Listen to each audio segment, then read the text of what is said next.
Hello, I'm Jez Smith and welcome to idea number 14 from the book Humans Are Not Resources, 50 Great Ideas for Managing a Modern Lean Agile Workforce.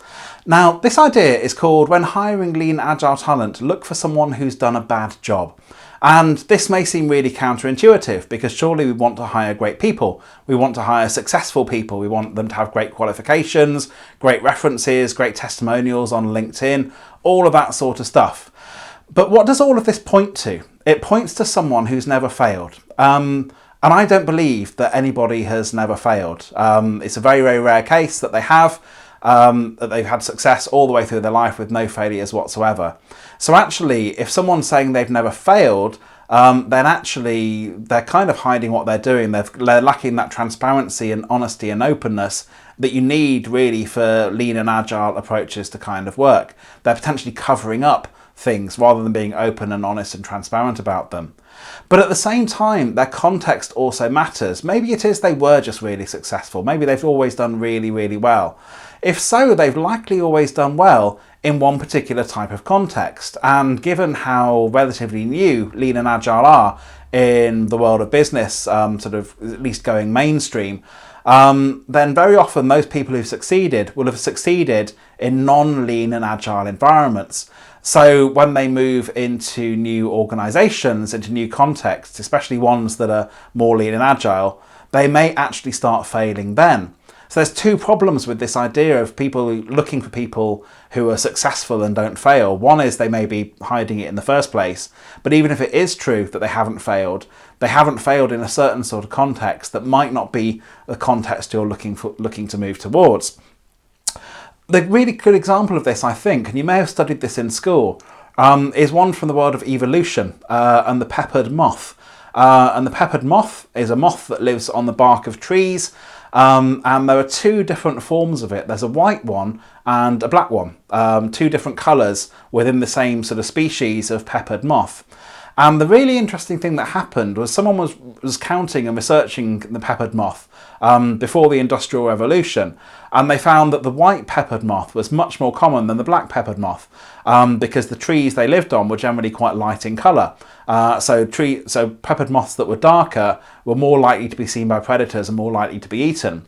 But then when the Industrial Revolution happened, it generated huge amounts of smoke and soot, got thrown up into the atmosphere, landed on trees, and made the bark of trees much darker. And they suddenly found that the white peppered moth became much less common and the black peppered moth became much more common because predators were now seeing on these sooty dark trees the white peppered moth much more easily than the black peppered moth. And then in the UK at least, the Clean Air Act came in the 1950s, and a lot of the smoke and soot started to disappear, get washed off the trees, it wasn't being replaced. And what do you know? The white peppered moth became more common again and the black peppered moth became less common as the context changed. And this is the same, I think, of lean agile people. They thrive in certain environments and do badly in other environments. So if you're looking at someone who's done really, really well all the time, you're possibly looking at someone who hasn't really gone into organisations to make changes to them. Because a good lean agile person going into an organisation occasionally will just fail, basically. There's a lovely quote from Peter Senge, who wrote a book called The Fifth Discipline. One of his ideas is that the harder you push against a system, the harder the system will push back against you.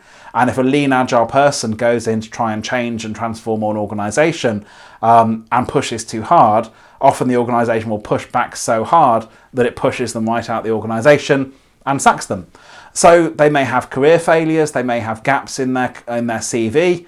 Leading change is a tough job. It's a really, really tough job. Even the best people at it sometimes fail, and they put so much into it that they burn themselves out and they need to just take some time out, stop for 3 months, just kind of become themselves again before, putting on their armour and heading out into battle once more, as it were.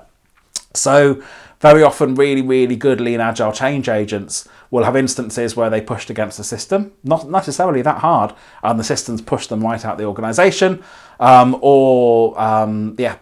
worked really, really hard and failed, it still hasn't worked, and they've burnt themselves out, and they have gaps. So they might have a career history that has lots of short engagements, or has sort of longer engagements with long gaps between, typically the sorts of things you look at and say, oh, I'm not sure if we should hire this person.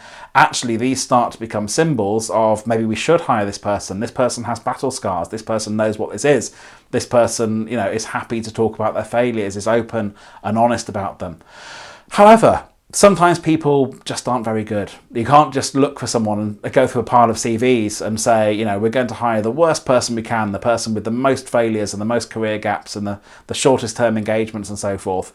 It can also be a sign of this isn't really the right career for them and they would be happier doing something else. But what I think you should really do is when you see people like this, and it's one of the reasons that your hiring process needs potentially to become much more human, much less processes and tools and much more individuals and interactions, is if you're looking at someone and they've got career gaps and checkered things on their CV and they haven't got many good references, or they've got some really bad references here and there, don't discount them straight away. Have a conversation with them and say, what happened here and did you learn from this? Because actually these could be some of your best people. Some of the best people in the Lean Agile space that I know have a career history littered with failures, but every time they've picked themselves up, they've gone back in, they've got better at it, they've learned from it, and they've got stronger and stronger as they've gone along, to the point that they're now absolutely fantastic. So the experiment I would recommend you try is kind of, if you have these hiring conventions around no gaps in your CV, no unexplained gaps, really, really short engagements are bad, you want a long, each job must be 2 or 3 years before you move on to the next one and so forth. Try and look at relaxing some of those things and focus instead on having conversations with candidates around what they've learned from them. It may be they're just not very good at this and this isn't the career for them, fair enough.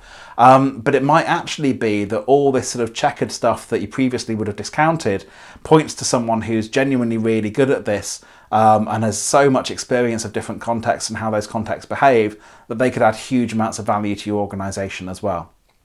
So I hope you found that idea interesting. If you did, feel free to leave a like, that would be lovely. I would love to hear your thoughts and comments on it. Feel free to leave a comment down below. It'd be lovely to have some more conversation around this as well. And if you really liked it, feel free to subscribe to this channel. There are plenty more videos like this coming up.